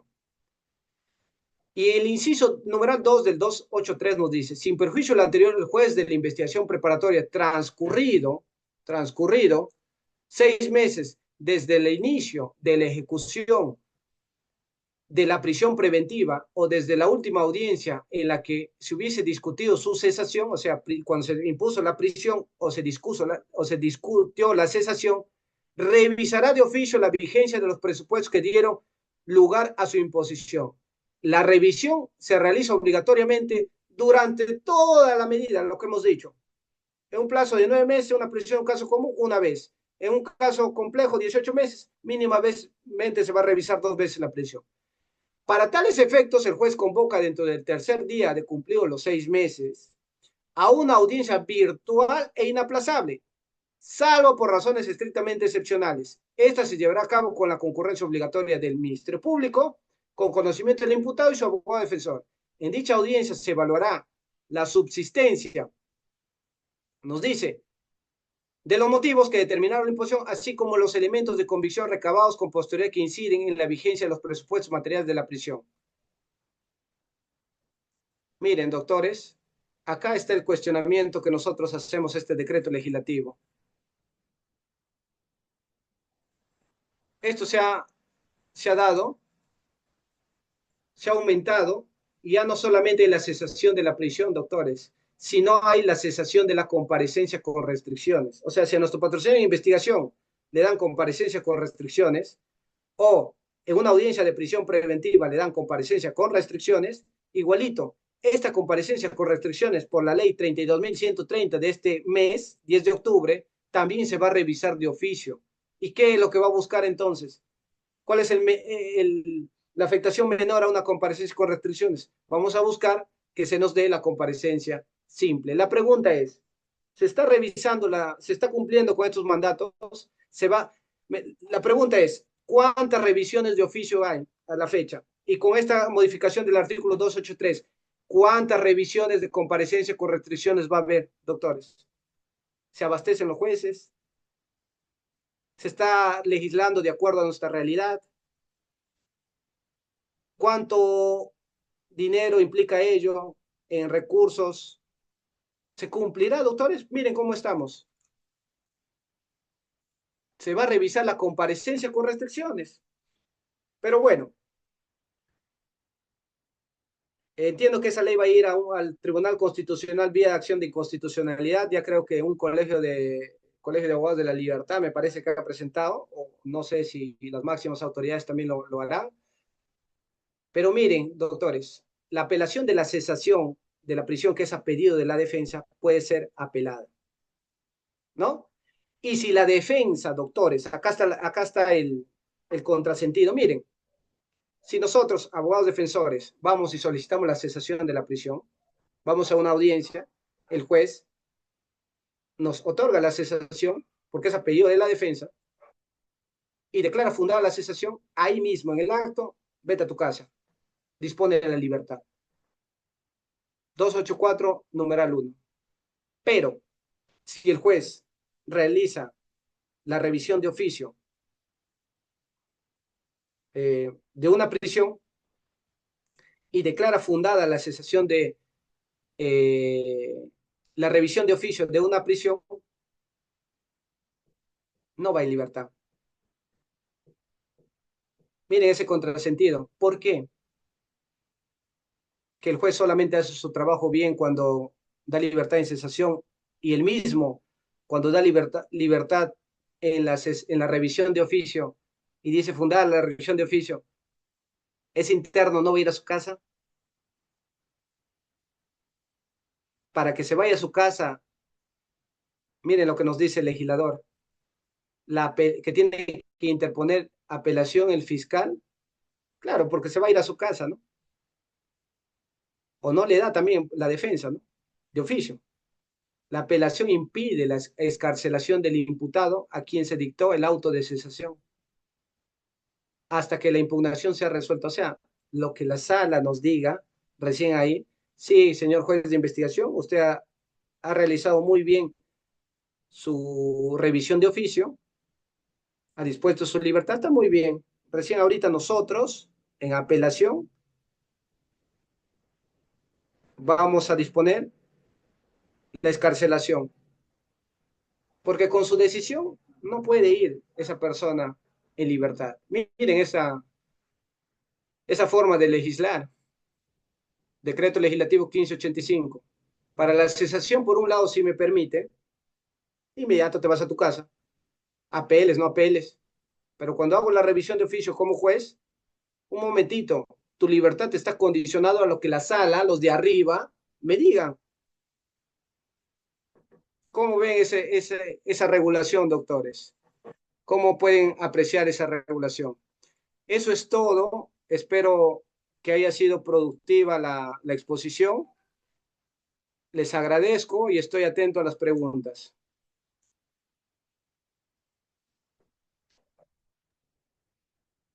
Muy bien, doctor, muchas gracias. A ver, voy a verificar aquellos que desean formular sus preguntas en el chat. Si pueden prender su cámara, sería bueno también.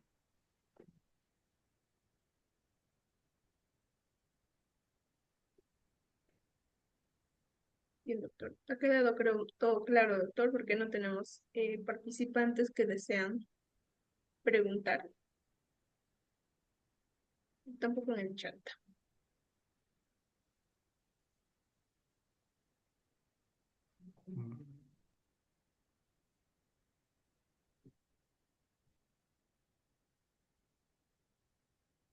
A ver, preguntas, doctores. Vamos.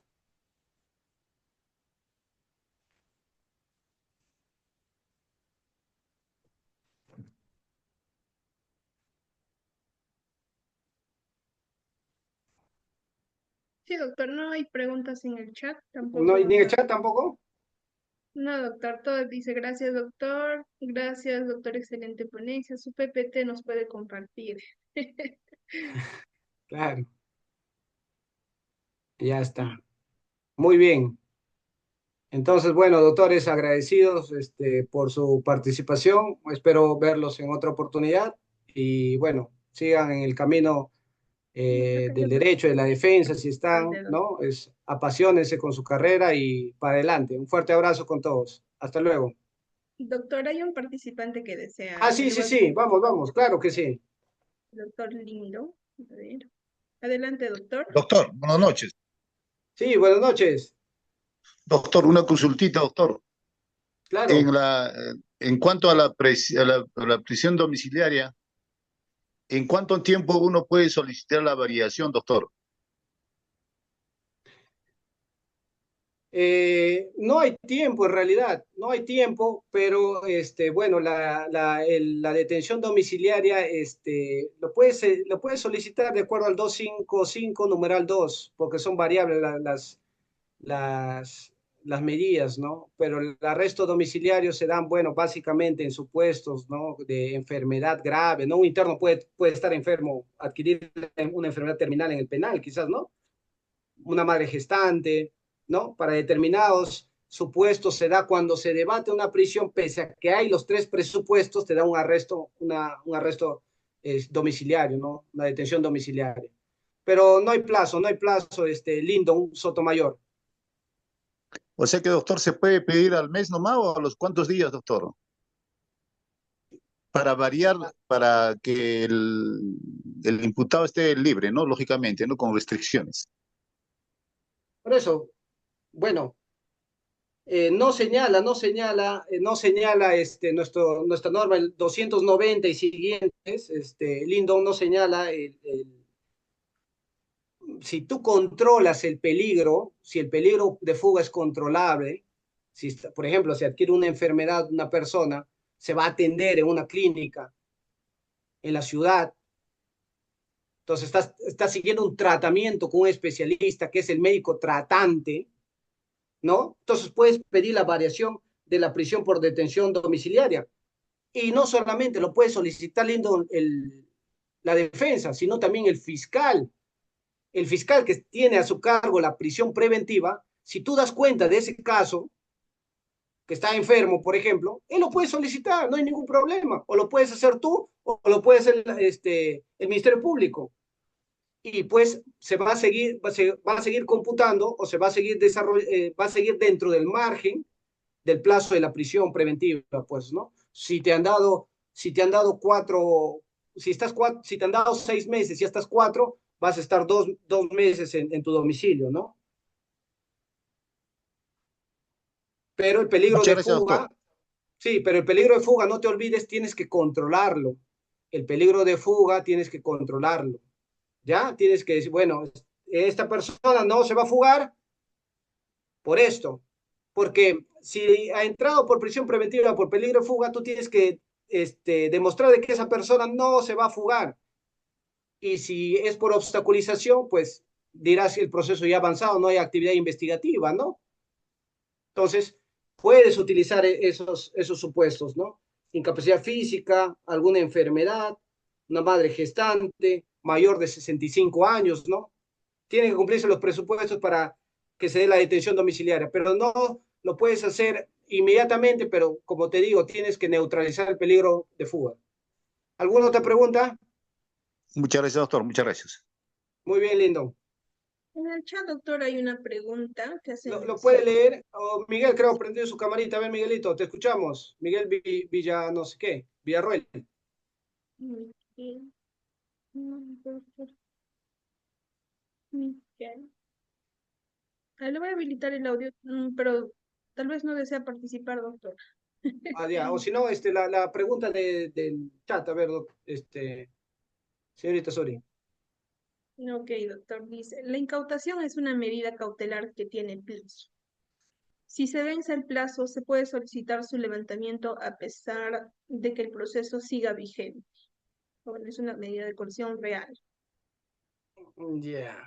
A ver, bueno, como esas medidas cautelares personales hemos visto, pero es real, sí, es una medida cautelar real, correcto, la incautación. La incautación, nosotros sabemos, puede haber una orden de incautación, primer supuesto. Segundo, en flagrante podemos incautar y podemos pedir la confirmatoria de esa incautación para que tenga validez o peso probatorio. Es diferente que el decomiso. Se decomisa todo lo intrínsecamente delictivo. En el decomiso ya no vamos a devolver. Por ejemplo, se decomisa que, si decimos que es lo intrínsecamente delictivo, la droga, los billetes falsos, las monedas, las medicinas, no se va, en cambio, cuando algo se incauta, se puede incluso pedir el reexamen de esa incautación. Me incautan un mototaxi, una moto que ha alquilado el dueño, el tercero, ¿no? Puedo pedir el reexamen de esa incautación. Digo, yo no tengo nada que ver con el delito, yo le he alquilado a esa persona. Déme mi herramienta de trabajo, mi taxi, mi mototaxi. se puede permitir el reexamen de esa incautación. Démelo en administración, en custodia, cualquier acto de investigación, ahí está, pero eso es mi herramienta de trabajo, de subsistencia. Entonces sí puedo pedir el reexamen de la incautación. Cuando es en flagrancia, confirmatoria. Y si no hay flagrancia, puedo pedir al juez.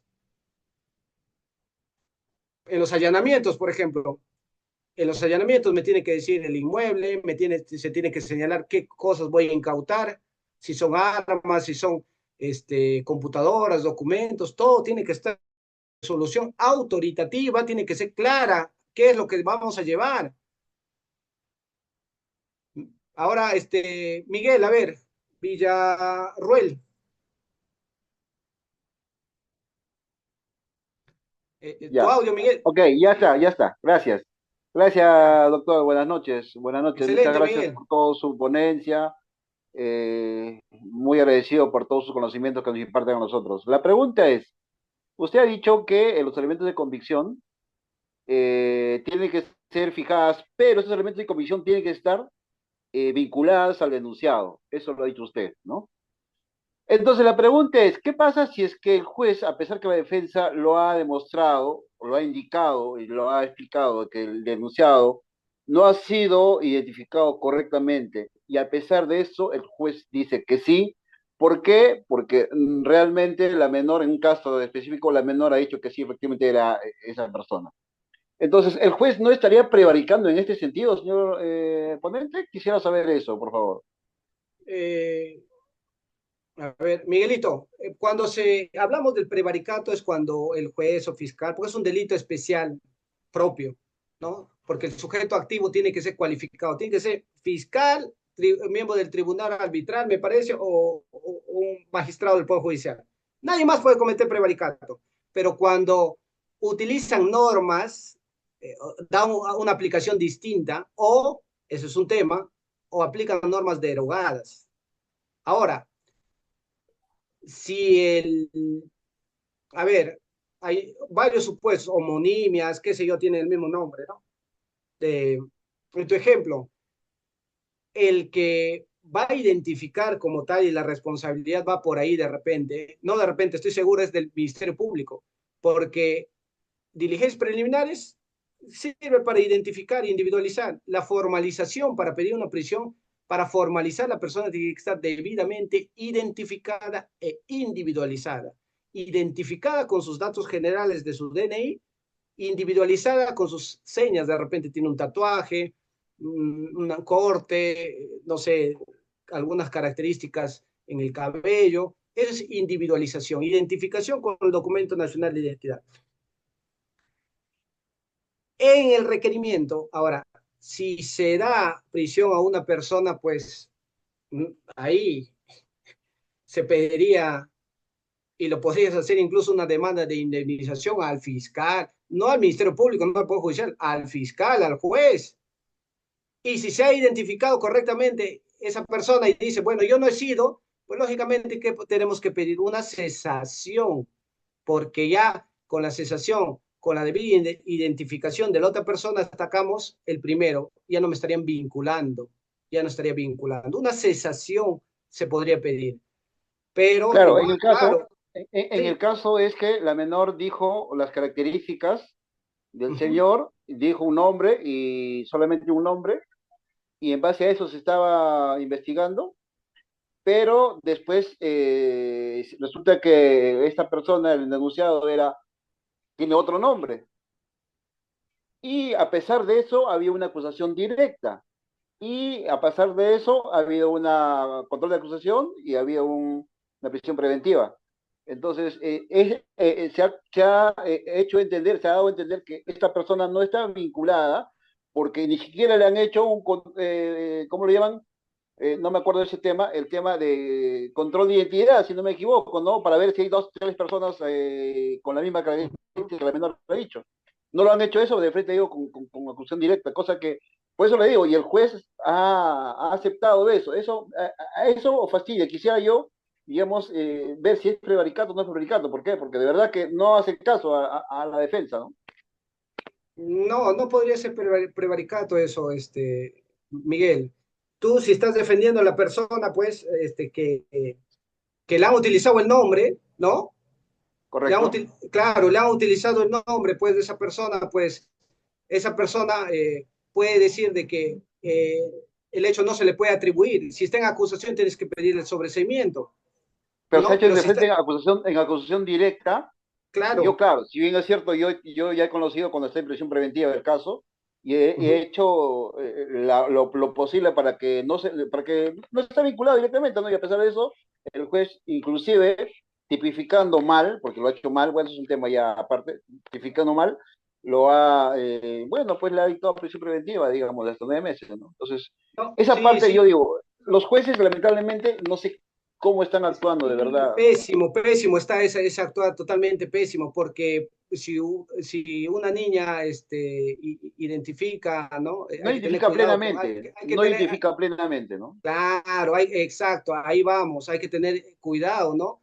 Porque hay que hacer actos de investigación, pues una niña no puede, peor si es menor, imagínense una niña que identifique, él ha sido, el caso de violación, no tocamiento, él ha sido una niña de 4 o 5 años, imagínense, dale con eso nomás una prisión preventiva, es complicado, hay que Eso hacer, es, claro, eso tendríamos, ese es el punto, digamos, ¿no? Y a pesar claro, de eso, para el juez todo es evidente, todo es claro, todo es pasible y el patrocinado está pues en la cárcel, a raíz de solamente la sindicación, claro, con acusación directa. Me con parece raro, acusación, ¿verdad? claro, imagínense un delito tan grave con acusación directa, o sea, eso está, mira, el acuerdo plenario 1/2016 de que reforma el proceso inmediato te dice los delitos graves como tales delitos, violación o cuyos delitos tengan una pena elevada, no van a poder ser sujetas a un proceso inmediato, contrario censo también a una acusación directa, Ese es porque el punto, doctor, ese es el se punto, eso lo he indicado y no claro, me han hecho caso. la Corte Suprema, porque se necesita actividad probatoria. Una persona que le va a condenar cadena perpetua 20, 30 años, no puede ser posible que se le lleve a un proceso inmediato o que se le haga acusación directa y en 2, 3 días se le lleve a juicio oral. Es inaudito, ¿no? Correcto, Pero en tu ese es caso el está punto, ese es el punto, exacto. pues. Ahí tendrías que hacer actos de, bueno, ya si Y estás bueno, en, he presentado una apelación y hay claro, una claro, nulidad de lo actuado respecto al control de acusación, sí, digamos. sí, porque como es acusación directa ya cerró no hay investigación, pues, o sea, acusación por salto. Todo está Imagínate en ese claro, para ellos delito. todo está claro. Claro, claro. Ahí Ya, el tema de doctor. Rey, muy bien, en el tema de Reñec podría ser la de caractilar, las huellas y otras formas de identificación. Muy bien, Miguel, Ya, doctor. gracias. Muchas gracias. Gracias, doctor. Gracias, gracias. Otra pregunta, En el chat, doctor, hacen referencia sí, ¿qué diferencia existe entre la prolongación y la adecuación de la prisión preventiva? muy bien. Que la prolongación es un plazo que se da a la prisión. ¿Cuándo? Cuando hay una circunstancia de especial dificultad extraordinaria que no se discutió en la prisión. Y siempre va a haber peligro procesal o fuga, obstaculización. Y la adecuación se va a dar respecto del techo del plazo de prolongación. Por ejemplo, en un caso común, como he señalado, 9 meses se da la prisión. Se prolonga, doctores, por 9 más, perdón, se prolonga por 5 meses más, en un caso común. ¿Cuánto hemos dicho que es el plazo de prolongación máximo? 9 más, pero nos dan de prolongación 5. ¿Cuánto nos falta para llegar al tope máximo de esta prolongación de 9? Nos faltan 4 meses, porque nos han dado en prolongación 5, ¿no? Ese plazo restante de la prolongación es la adecuación. Me dan 9, caso común, me dan 5 en la prolongación de este caso común, y ya se venció el quinto mes, está por vencerse, pido la adecuación. ¿Cuánto me falta? 4 meses. Es el plazo restante de la prolongación. Esa es la adecuación. Igual, tiene que también existir peligro de obstaculización o fuga o obstaculización de la averiguación de la verdad, ¿no? Esa es básicamente la diferencia. Se adecua hasta el límite el plazo, el saldo del plazo de la prolongación, hasta el límite del plazo de la prolongación se adecua. Esas son las tres figuras: prisión, prolongación y adecuación de la prisión.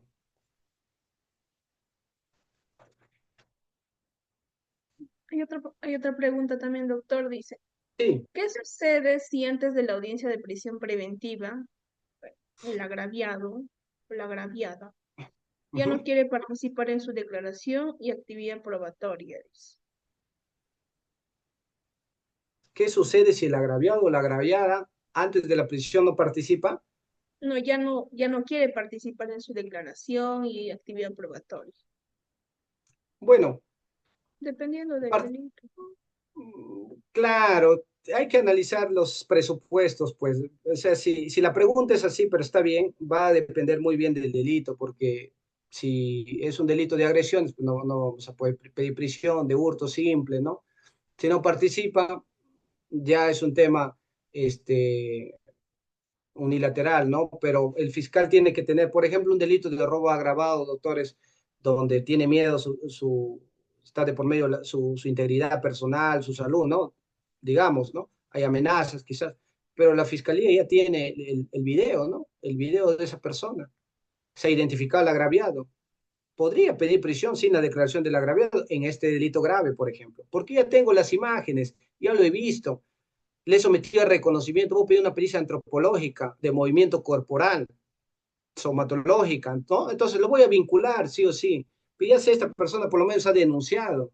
Otra cosa es que ya no declare, amplíe su declaración, no se constituye en actor civil, eso ya escapa ya de la actividad probatoria, pero muy bien lo puede hacer, no lo pueden obligar, no le pueden obligar a estar en la actividad probatoria, a ir a las audiencias, ya no, por eso eso es denuncia interpuesta, no hay retiro de denuncia. En penal, en ninguna denuncia no se puede retirar. Hay muchos casos en agresiones. Ya no, ya me reconcilié, pero no se puede, no se, el proceso continúa. El fiscal verá si lo archiva, si hay carga probatoria o se acusa, se archiva si no hay carga probatoria o se realiza acusación si hay carga probatoria. Sí, otra pregunta.